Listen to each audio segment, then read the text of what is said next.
Hey guys, welcome back to my YouTube channel. Today we're going to be opening a parcel from Vinted and getting some blind dates with a book.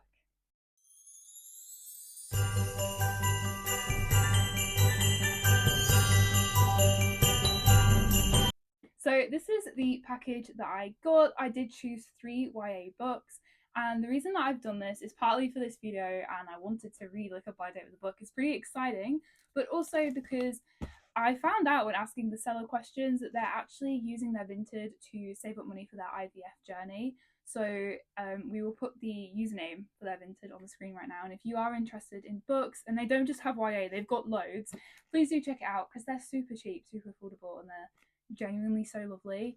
And yeah, it would be really, really helpful. So now I'm gonna open the package and see what we've got. Okay, so I've just unpackaged it and we have our 3 books here. They're packaged so cute. They've got a string, a little sign here, and then also some information about what book you're going to get. Okay, so the first one that we have then, it says 2 boys, 2 worlds, and a secret that can't be undone. Now, the reason that I picked these books is, one, the prompt sounded really cool, but they also sounded like books that I don't have yet. Now, I don't actually have a lot of YA books in general, so that partly helps, but I'm not very organised with Goodreads, so like there would be no point in sending it because I've not read most of the books I own. Oh, this is gonna kill me off. This is actually gonna kill me off. Oh, this is the worst book for my OCD, you know. Oh gosh, it's gonna be tricky. We all know what The Boy in the Striped Pajamas is. I did not realise this is YA. That's absolutely wild to me. I'm gonna struggle. I'm gonna be very emotional about it. That's just my outfit though.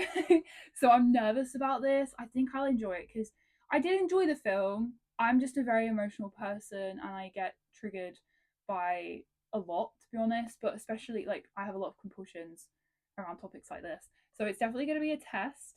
I have picked this up so many times at the bookshop and just not been brave enough. So it might actually be like really good exposure therapy. And it's not that long, surprisingly. This is book 1. Hey, it's been forever since I filmed that last clip, like literally forever. So much has happened and I just have not got around to doing anything with it. However, small update, I'm gonna try and film it this weekend. The 3rd book was more like middle grade than it was young adult, so I just messaged. I was like, hey, it's not the right age that you've listed it as, and they were really lovely. They did a return on it pretty ASAP and they were very kind, so that all went well. So that got shipped off again pretty quickly, but we do have the other 2 to read, so there's still going to be, you know, lots to do. It's still going to take me forever, but we're going to read them both and I'm quite excited for The Boy in the Striped Pajamas. I'm probably going to read that one first because it is a book I've wanted to read forever, but I keep putting it off because I'm scared I might cry.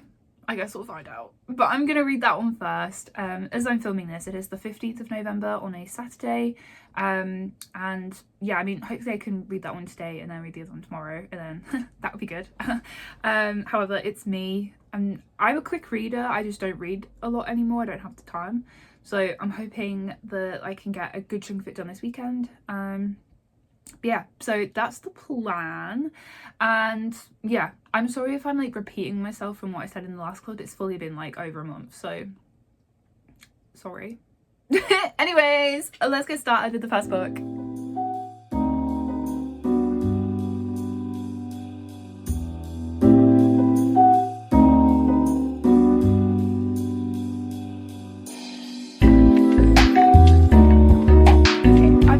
First 2 chapters of Boy in the Striped Pajamas. It's not what I expected, but it's actually better than I expected, so that's good. One of the things that I'm really loving is like it's 3rd person, but like through Bruno's eyes, almost like we're still following him and like seeing what he's thinking, what he's doing. And I mean, I've seen the film, I'm sure we've all seen the film, but the way that Bruno is presented in the book, it makes him seem more little than he was in the film. Like he's very he misunderstands a lot of things. He doesn't really like know much about the world or like anything. Like, he doesn't understand what his father's job is, and obviously like we know as the reader that he's like a Nazi and he's quite high up there, and his mother keeps saying like, oh, we've got no control, we just have to do what we've been told to do. And like, I love the way that that's presented, because so many people just are very ignorant and they're like, oh, all Nazis were bad. But then if you look behind the scenes, obviously like this mother, she don't want to be doing any of this, she doesn't agree with any of it, and she's just stuck in it. And it's emotional already. And I mean I obviously know what's going to happen, so I'm like, you know, getting to know Bruno in book form, and I'm like, oh god, no. So I don't like that. And just the way that like he's presented as so like youthful and innocent as well, with like how he is with his sister, but it's just got to the bit now where he's really bored, he's got nothing to do, and there was like another Nazi soldier in the house, and he's like, oh, he doesn't seem very father-like, and he's just gone to like entertain himself, and he went to go look out the window. He was like fascinated by it, and it's ended on like a bit of a cliffhanger, this chapter, but like I would assume that window, like he's looking out at oh my god, it's called like the concentration camp. I think if I remember correctly in the film, like they could see like the smoke from the burning, and I think it might be that. But it's, oh, do you know what? I don't know if this is a trope as such, but one of my favourite things in books is when they're about like quite serious, real historical things, like this, for example, but they're showing you it through the eyes of a child. Oh, it's really good. Another book that it reminds me of is Reading in the Dark, and then also Heroes. He's not like a child in all of that, but there's a lot of scenes where he's younger. So like just that kind of thing, it like makes you see it in like a completely different light. But yeah, I'm really liking it so far. That's my little update. I feel like I can be a bit more spoilery with this one, because I feel like everybody kind of knows what happens. But yeah, so that's where we're at.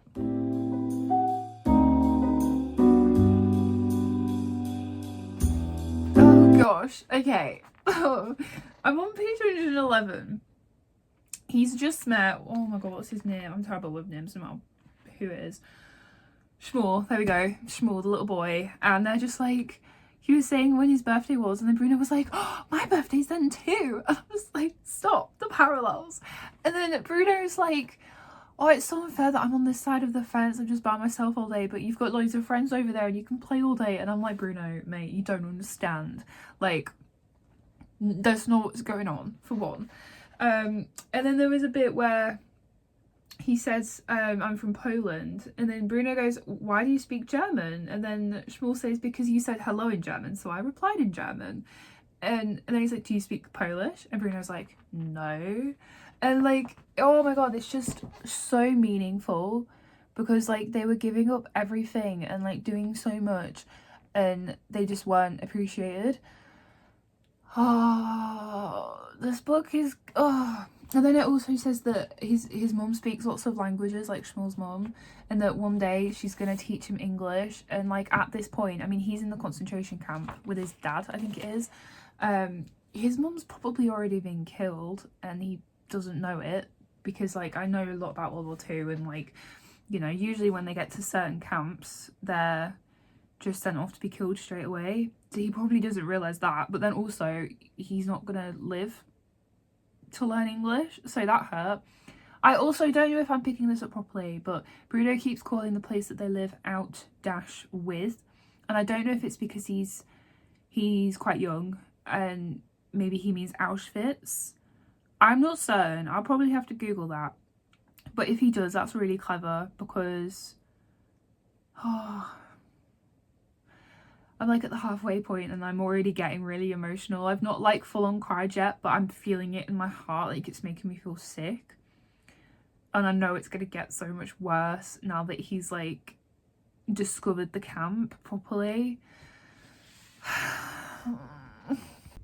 Okay, I've just read a few more chapters. I read the first 7 chapters now. I'm on page 86, and holy crap, it's been a long time since a book has made me cry, but I genuinely think this one could. I've always kind of known it would. I see it in Waterstones every time I go in, and I'm like, do I? And I knew it would hurt. Lieutenant Kotal, I don't know what his name is. he scares me. I don't like him hanging out with Bruno's sister Gretel. It's weird, and I'm like a bit worried that something like, you know, will happen. So that's kind of scaring me, and obviously it would only ever be implied in this kind of book because it's like meant to be suitable for younger readers. Not young readers, but you know what I mean. So that's kind of scaring me. And it's just been the bit where Bruno's fallen off his swing and Pavel, I don't know how to pronounce anybody's names. I think he's the Jewish man from the camp, but he's like their waiter in the house as well. He's just like helped him like clean it up and like get it all sorted, and then they were talking and he was like, oh, I used to be a doctor, and Bruno's like not understanding it. He's like, why are you not a doctor anymore? Why are you like waiting on us? And obviously like he can't say, and it's so sad because I'm just thinking of like all the real people that, you know, they had their own lives, they had their own things, and they just had that all taken away from them. And it's, I mean, I think about that all the time. I'm like really fascinated by like everybody's lives and the fact that we all have our individual like lives, not to use the word again, like we're all our own person, and like there's so many people that have come before me and there's so many people that will come after me, and I think it's just another way of me to like kind of explore that connection. And oh my god, it's so sad. Bruno's got no idea what's going on. Gretel is just classic teenage girl crushing on this lieutenant, and the mum as well. Oh, she is stuck between a rock and a hard place. There's so many emotions going on in this, and I know what's going to happen. And I don't know how similar it is going to be to the film, because I'm nearly halfway through and we've not even met that little boy yet from the camp. I can't remember his name. We've not met him yet, so I'm not sure what's going on there.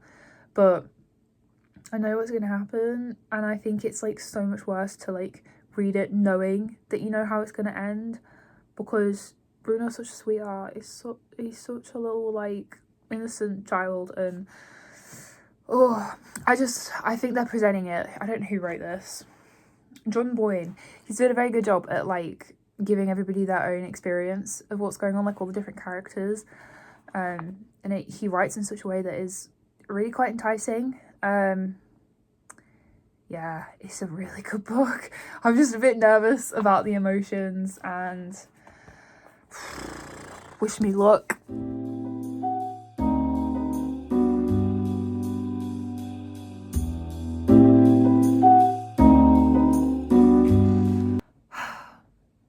I just finished The Boy in the Striped Pyjamas. Okay. That was really good. I'm a bit stunned. Obviously I knew what was going to happen, but the way it was written, fucking hell. What I will say is the main difference at the end was that,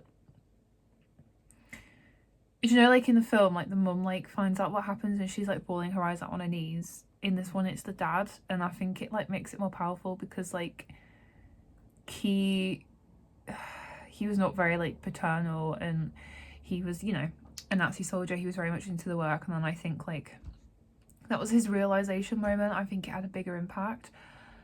Oh my god, when they were like about to be killed though, Bruno and Shmuel, they were like holding hands and they were like, you're my best friend for life, and I'm like, you can't do this to me.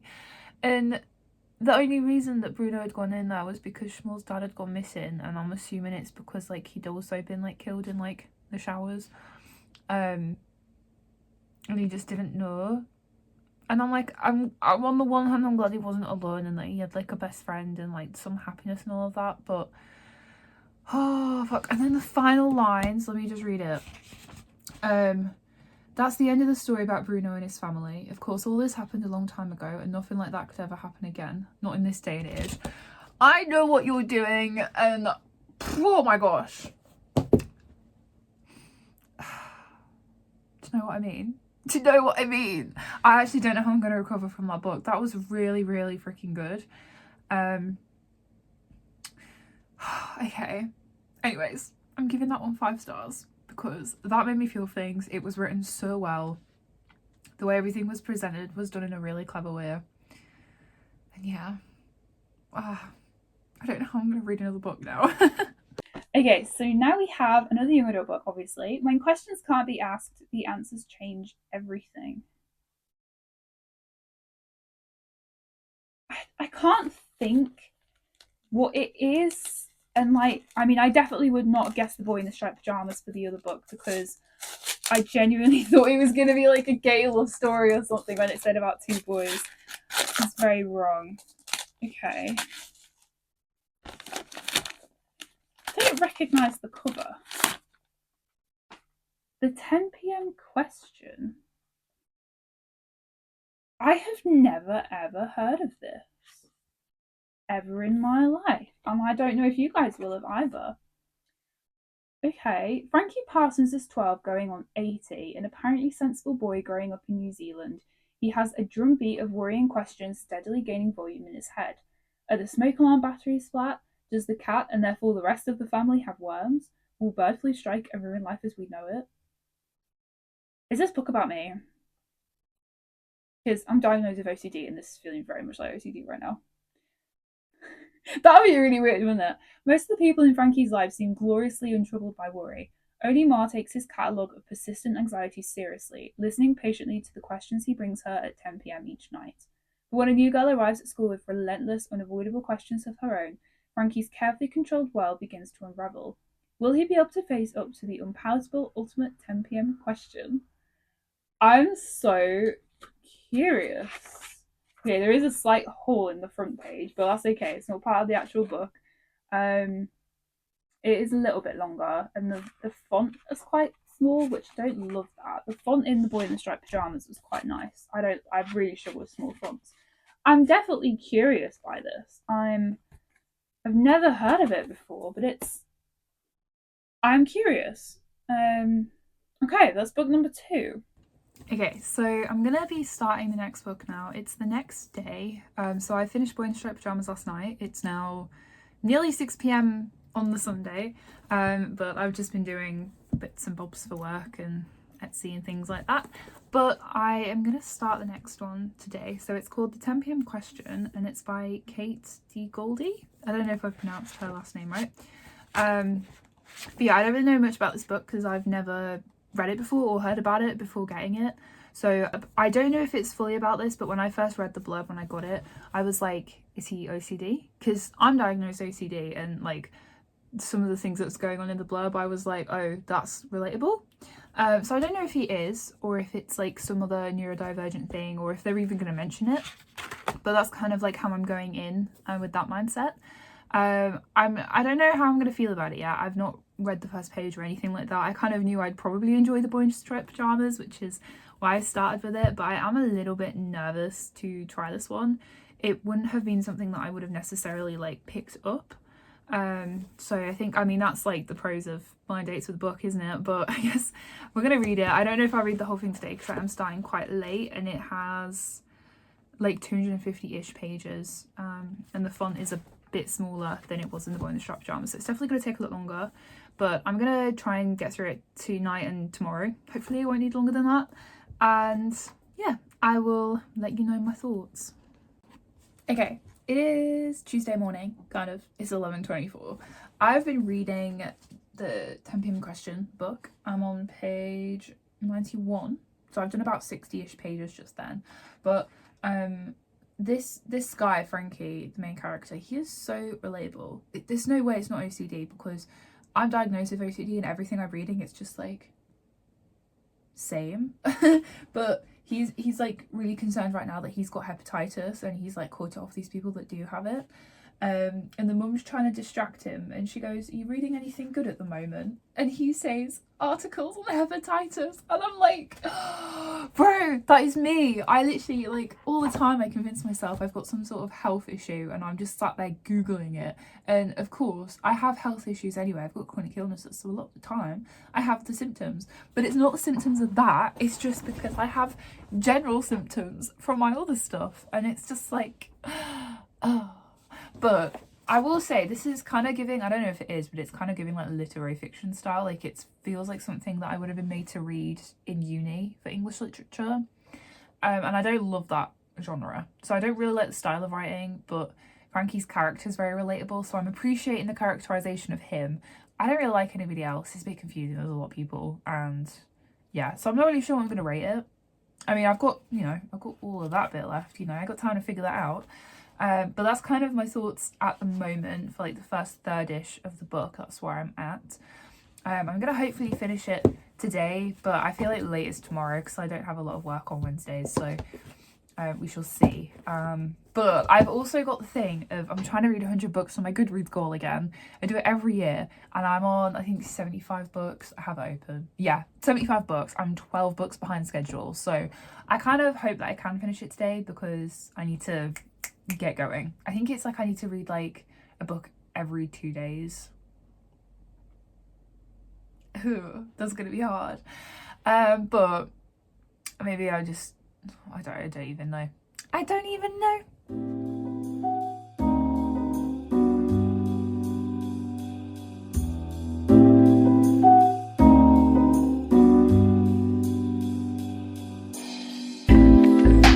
Okay, I just finished the 10 p.m. question. It is 2:20. I'm a bit confused by the ending. I don't know if it's just me being dumb, but I don't understand a lot of what just happened. I don't think my opinions changed that much for like the representation of OCD, but I think other bits were just not obvious enough, and I felt like there wasn't enough actual plot going on. It was a bit like doolally, and I don't know.